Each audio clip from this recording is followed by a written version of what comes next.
साथियों प्रणाम। यह वीडियो यक्ष और युधिष्ठिर संवाद के पार्ट 2 का भाग है।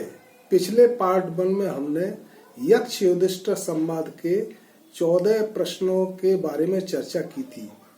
आज हम इस वीडियो में इससे आगे के प्रश्न उत्तरों के बारे में चर्चा करेंगे कि यक्ष और युधिष्ठिर में क्या प्रश्न उत्तर हुए, उसको आप ध्यान से सुनिए। यह बड़ा ज्ञानवर्धक प्रश्नोत्तर है और महाभारत का वन पर्व का है, इसका बहुत ही महत्व है। तो फिर यक्ष ने युधिष्ठिर से प्रश्न किया, 16वां प्रश्न किया कि लोक में श्रेष्ठ धर्म क्या है, नित्य फल वाला धर्म क्या है, किसको वश में रखने से शोक नहीं होता है और किसके साथ की हुई संधि नष्ट नहीं होती है। तो युधिष्ठिर ने उत्तर दिया, लोक में दया श्रेष्ठ धर्म है, वेदोक्त धर्म नित्य फल वाला है, मन को वश में रखने से शोक नहीं होता है और सत्पुरुषों के साथ की हुई संधि नष्ट नहीं होती है। फिर इससे आगे यक्ष ने युधिष्ठिर से प्रश्न किया कि किस वस्तु के त्यागने से मनुष्य प्रिय होता है, किसके त्यागने पर शोक नहीं करता, किसके त्यागने पर वह अर्थवान होता है और किसके त्यागने पर वह सुखी होता है। तो युधिष्ठिर ने उत्तर दिया, मान को त्यागने से मनुष्य प्रिय होता है, क्रोध को त्यागने पर शोक नहीं करता है, काम को त्यागने पर वह अर्थवान होता है और लोभ को त्यागने पर वह सुखी होता है। फिर अगला प्रश्न यक्ष ने किया, ब्राह्मण को किस लिए दान दिया जाता है, नट और नर्तकी को क्यों दान देते हैं, सेवकों को दान देने का क्या प्रयोजन है और राजा को क्यों दान दिया जाता है। तो युधिष्ठिर ने उत्तर दिया, ब्राह्मण को धर्म के लिए दान दिया जाता है, नट नर्तकों को यश के लिए दान दिया जाता है, जो जिसे इनाम कहते हैं, सेवकों को उनके भरण पोषण के लिए दान या वेतन दिया जाता है और राजा को भय के कारण दान कर के रूप में दिया जाता है। फिर अगला प्रश्न यक्ष ने पूछा, जगत किस वस्तु से ढका हुआ है, किसके कारण वह प्रकाशित नहीं होता है, मनुष्य मित्रों को किस लिए त्याग देता है और स्वर्ग में किस कारण से नहीं जाता है। उत्तर दिया, जगत अज्ञान से ढका हुआ है, तमोगुण के कारण वह प्रकाशित नहीं होता है, लोभ के कारण मनुष्य मित्रों को त्याग देता है और आसक्ति के कारण वह स्वर्ग में नहीं जाता है। फिर यक्ष ने अगला प्रश्न किया, पुरुष किस प्रकार मरा हुआ कहा जाता है, राष्ट्र किस प्रकार मरा हुआ कहलाता है, श्राद्ध किस प्रकार व्रत और यज्ञादि प्रकार के हैं। उत्तर, दरिद्र पुरुष मरा हुआ है, बिना राजा का राज्य मरा हुआ है, श्रोत्रिय ब्राह्मण के बिना श्राद्ध मृत है और बिना दक्षिणा के यज्ञ मृत हुआ है।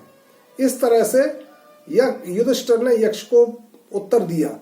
फिर यक्ष ने आगे का प्रश्न किया युधिष्ठिर से कि दिशा क्या है, जल क्या है, अन्न क्या है, विष क्या है और श्राद्ध का समय क्या है, यह बताओ।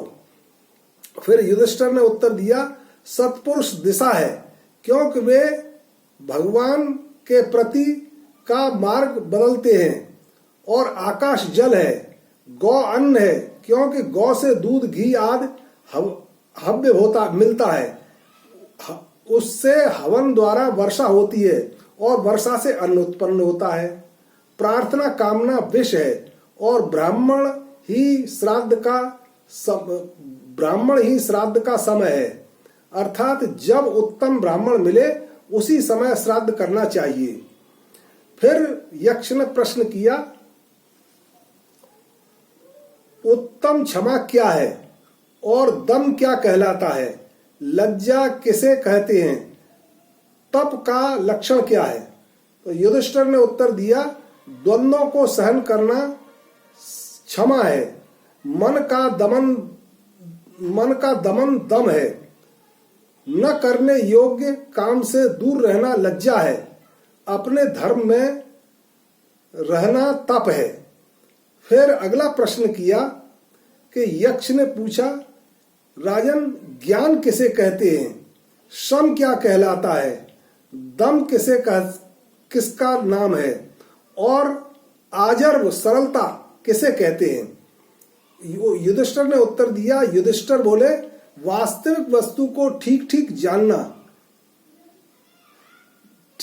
जानना ज्ञान है, चिंता की शांति श्रम है, सबके सुख की इच्छा रखना दया है, और समचित होना आजर सरलता है। फिर अगला प्रश्न किया, मनुष्यों का दुर्जय शत्रु कौन है? अनंत व्याधि क्या है? साधु कौन माना जाता है और असाधु किसे कहते हैं? युधिष्ठिर ने उत्तर दिया, क्रोध दुर्जय शत्रु है, लोभ अनंत व्याधि है, जो समानतः प्राणियों का हित करने वाला हो वह साधु है, और निर्दय पुरुष असाधु है। फिर अगला प्रश्न किया यक्ष ने कि हे राजन, यह बताओ मोह किसे कहते हैं? मान क्या कहलाता है? आलस्य किसे जानना चाहिए और शोक किसे कहते हैं? युधिष्ठिर ने उत्तर दिया, धर्म मूढ़ता ही मोह है, आत्मावान ही मान है, धर्म न करना आलस्य है, और अज्ञान शोक है। फिर अगला प्रश्न किया, ऋषियों ने स्थिरता किसे कहते हैं? ऋषियों में स्थिरता किसे कहते हैं? धैर्य क्या कहलाता है? स्नान किसे कहते हैं? और दान किसका नाम है? अपने उत्तर दिया, अपने धर्म में स्थिर रहना ही स्थिरता है, इंद्रिय निग्रह धैर्य है, मानसिक मलों को छोड़ना स्नान है, और प्राणियों की रक्षा करना दान है।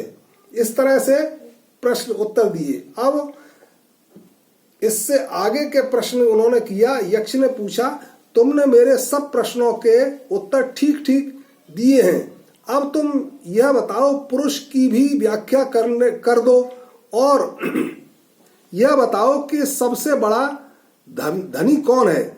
युधिष्ठिर ने उत्तर दिया, युधिष्ठिर बोले, जिस व्यक्ति के पुण्य कर्मों की कीर्ति का शब्द जहां तक स्वर्ग और भूमि को स्पर्श करता है वहां तक वह पुरुष भी है, जिसकी दृष्टि में प्रिय अप्रिय सुख दुख और भूत भविष्य ये जोड़े समान हैं, वही सबसे धनी है।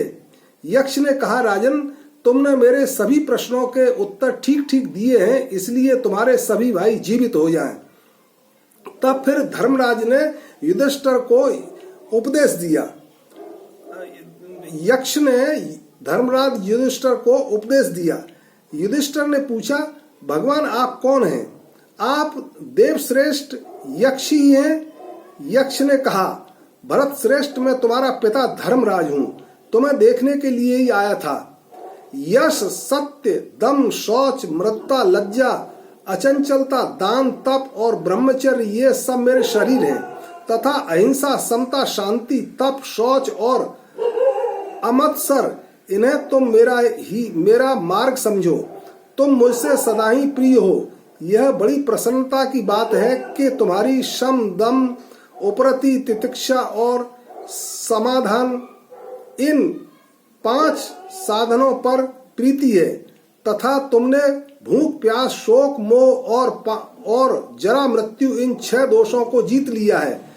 इनसे पहले 2 दोष आरंभ में होते ही रहते हैं, बीच के तरुणावस्था में आने पर होते हैं, तथा अंत में 2 दोष अंत समय पर आते हैं। तुम्हारा मंगल हो, मैं धर्म हूँ, और तुम्हारा व्यवहार जानने की इच्छा से ही मैं आया हूँ।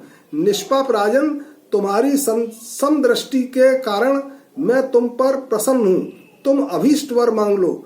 जो मेरे भक्त हैं उनकी कभी दुर्गति नहीं होती है।